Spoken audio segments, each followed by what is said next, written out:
Hello friends, नमस्कार. मी आहे प्रियांका. तर पुन्हा एकदा माझ्या डेली व्लॉगमध्ये तुमचं खूप खूप स्वागत आहे. तर बघा, आज काहीतरी एक टॉपिकवरती मी तुमच्यासोबत बोलणार तर आहेच, पण त्या अगोदर मी तुमच्यासोबत एक शेअर करणार आहे. कारण बोलणार आहे. बघा, माझा व्हिडिओ येत राहतील तुम्हाला असं काहीतरी नवीन नवीन तुमच्यासोबत. पण एक मला सांगायचं होतं, जर माझं बोलताना माझ्या आईच इकडे किंवा इकडे डोळ्यासोबत असतात. पण कसं आहे, मी नवीन ब्लॉग बनवत आहे, नवीन व्हिडिओ बनवत आहे. कॅमेऱ्यासमोर बोलणं आणि असं बोलणं खूप फरक आहे.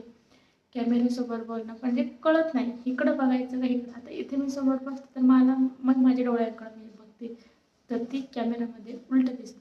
म्हणजे ती कॅमेऱ्याकडं सहज बघितलं तर ते तुमच्याकडं बघितलं असं दिसतं. पण जर काही माझं चुकत असेल तर मला माफ करा. आणि खरंच मला हे असं तुमच्यासोबत शेअर करायला खूप आवडते. तर आजचा मी टॉपिक घेणार आहे व्यक्त होणं.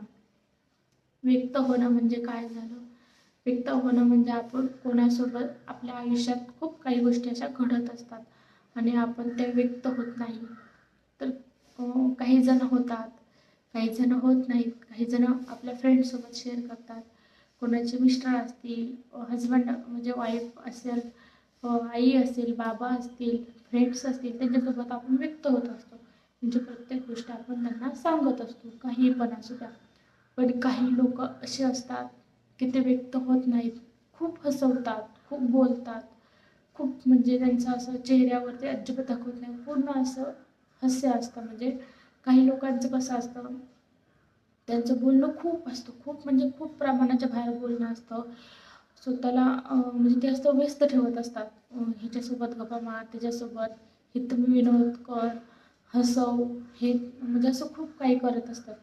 पण त्यांच्या मनामध्ये खोलवर असं काहीतरी लपलेलं असतं आणि ते व्यक्त होत नाहीत. ते व्यक्त होत नाहीत आणि ज्या दिवशी त्यांना असं खूप साठतं, म्हणजे मनामध्ये खूप असं भरून येतं, त्याचा स्फोट असं ते कुठेतरी होत असतो म्हणजे काय होतं, ते चिडचिड करतात.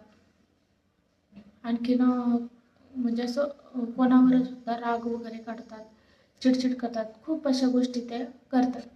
तर व्यक्त त्या व्यक्ती म्हणजे कसं मनात ठेवलेलं असतं त्यांना पुढं पूर्ण असं. आणि अस्वस्थ असतात, चिडचिडपणा करतात असे ते त्या व्यक्ती. तर असं न करता म्हणजे त्यांचं सगळं म्हणजे ते हसत तर असतात, प्रत्येकाला हसवतही असतात, पण मनामध्ये ते हसत नसतात. बघा, चिडचिड वगैरे ह्या गोष्टी सगळ्या होत असतात आणि म्हणून मग त्या व्यक्तीच्या हातून नकळत खूप काही गोष्टी अशा चुकीच्या घडतात.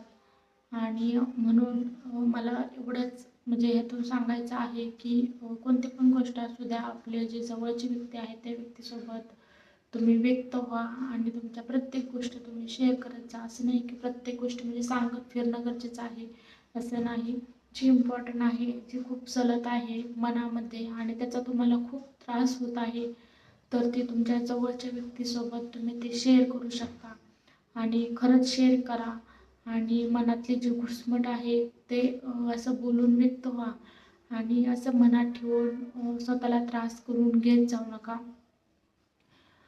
आजकाल कसं होतं, खूप खूप धावपळीचं जग आहे, आपण बोलायला वेळ नसतो आणि आता हे कलियुग आहे. तर ह्यामध्ये कसं आपण कोणासोबत सांगायला घाबरतो, कारण आपली जवळची व्यक्तीसुद्धा आपल्याला त्रास देऊ शकते. पण असं नाही, जर कोण आपलं जास्त जवळचं असेल, फ्रेंड्स असेल किंवा जास्तीत जास्त आईवडील, खूप जास्त आई-वडिलांसोबत तुम्ही शेअर केलं, तुमचं मन मोकळं केलं, तर तुमच्यासाठी ते खूप छान आहे.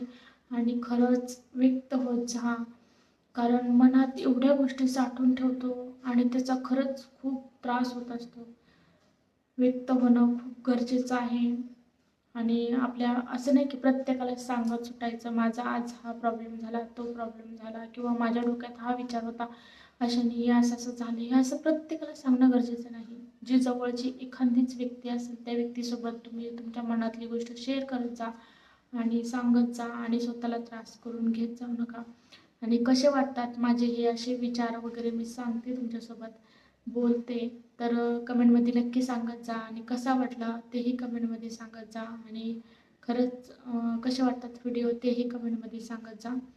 व्हिडिओ आवडल्यास लाईक शेअर सबस्क्राईब करा आणि चला आता आपण भेटूयात नेक्स्ट ब्लॉगमध्ये. बाय.